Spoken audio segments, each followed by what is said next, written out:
troisième lieu, j'ai noté 90% des traders échouent. Et très souvent, c'est expliqué parce que eux ils se focalisent sur le taux de réussite au lieu de se focaliser sur le ratio risque-profit.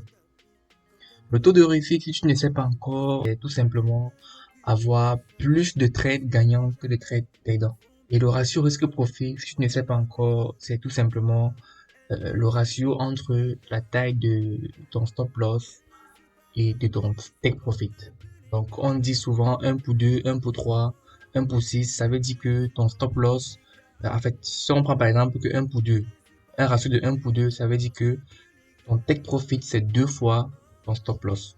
Donc, les traders, ils échouent justement parce qu'ils n'arrivent pas à accepter premièrement les pertes. Eux, ils veulent toujours avoir les gains à tout moment.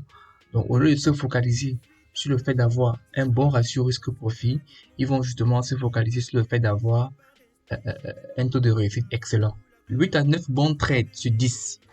Pour réussir dans le trading, moi je dirais pas nécessairement et je dirais même jamais.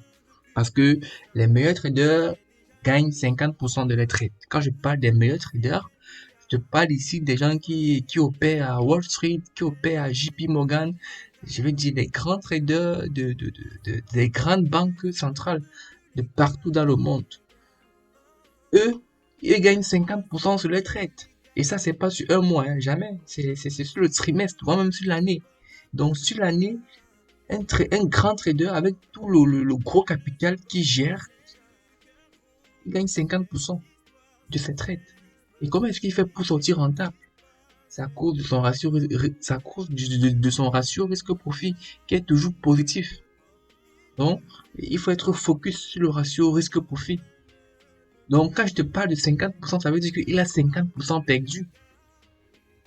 D'accord? Donc, c'est pour te faire comprendre que les meilleurs traders, eux, ils perdent de l'argent. Ils perdent de l'argent. Et puis toi, comme j'ai dit, si tu n'es pas quelqu'un qui accepte la perte telle qu'il vient, alors c'est compliqué pour toi de faire chemin dans ce business. Donc, il faut être focus sur le fait d'avoir un ratio risque-profit positif et justement capitaliser sur cet aspect-là. Bien vrai que le take profit en trading, c'est un peu subjectif parce que rien ne garantit que ton take profit sera atteint. Mais justement, si tu as respecté les règles et que avant d'ouvrir le trade, tu te rassurais d'avoir d'abord un ratio risque-profit positif, donc d'au moins 1 pour 2, alors, c'est un bon début parce qu'avec les méthodes, les stratégies, les éléments que je vais t'apporter dans cette formation, je vais te montrer comment est-ce que tu peux aller jusqu'à viser un ratio risque-profit toujours positif, d'accord? Et justement, quand tu respectes également ton ratio risque-profit et tu ne te focalises pas sur le taux de réussite, ça te dirige directement dans les 10% des traders qui réussissent et ça te permet même de composer tes intérêts. Si toi, tu n'as pas forcément le capital pour débuter en trading et que tu n'as pas, voilà quoi, tu as tes pauvres 100 dollars, en respectant ton ratio risque-profit, en respectant les règles, tu peux composer tes intérêts et avoir une croissance exponentielle au niveau du rendement. D'accord? J'ai pris par exemple ici, disons que par semaine, tu gagnes 20 pips. Donc, malgré le fait que tu as pris des pertes durant la semaine, malgré le fait que tu as accepté que le trading, c'est tout ce qu'il est, tu es préparé, tu as un bon mindset, tu prends tes positions, tu respectes ton ratio risque-profit. Durant la semaine, tu es gagnant. Tu as gagné 20 pips durant la semaine. Tu sors gagnant de la semaine avec 20 pips. Donc, minimum, parce que c'est bien vrai qu'on peut faire plus que ça, mais disons que minimum, tu as 20 pips par semaine et tu as un capital initial de 10 000 dollars. En 10 ans, avec 20 pips par semaine, tu te retrouves en 10 ans avec 1 million de dollars. Et c'est rien, hein, c'est rien parce que dans la formation, je vais t'apprendre des stratégies qui vont justement te permettre, autant pour moi, d'avoir les 50 pips, de finir la semaine avec 100 pips, 200 pips par semaine.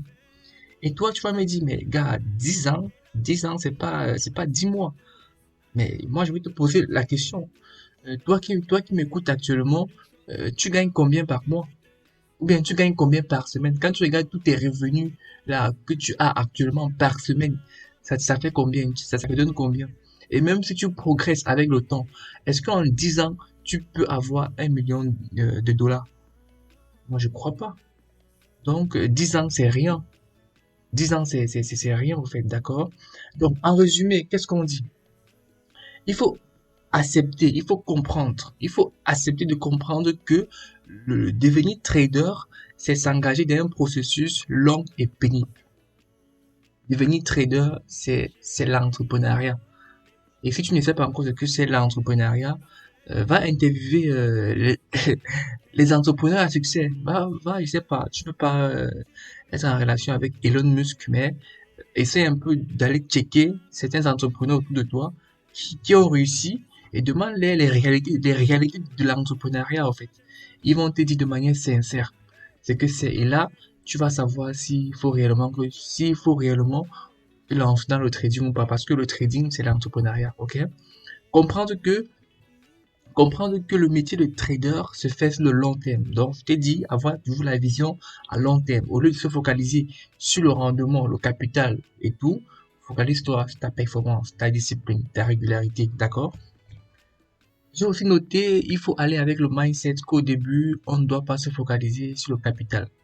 Le but, c'est de ne pas prendre de gros risques, mais d'être régulier dans la discipline avec des petits risques. Ok? Et moi, je t'ai expliqué ça. Donc, le levier sera donc d'augmenter le capital et non les risques. Dis-toi que si tu respectes tes risques, alors même avec un gros capital, tu vois, tu vas avoir des gros rendements. Le but, c'est de respecter tes risques. Des investisseurs vont investir en toi. Les banques centrales vont te rechercher pour te recruter. Et à ce moment-là, tu continues à respecter tes règles, à faire toujours, à respecter tout ce qu'on a dit. Premièrement, tu seras gagnant. Deuxièmement, tu auras un salaire. Troisièmement, tu auras des commissions.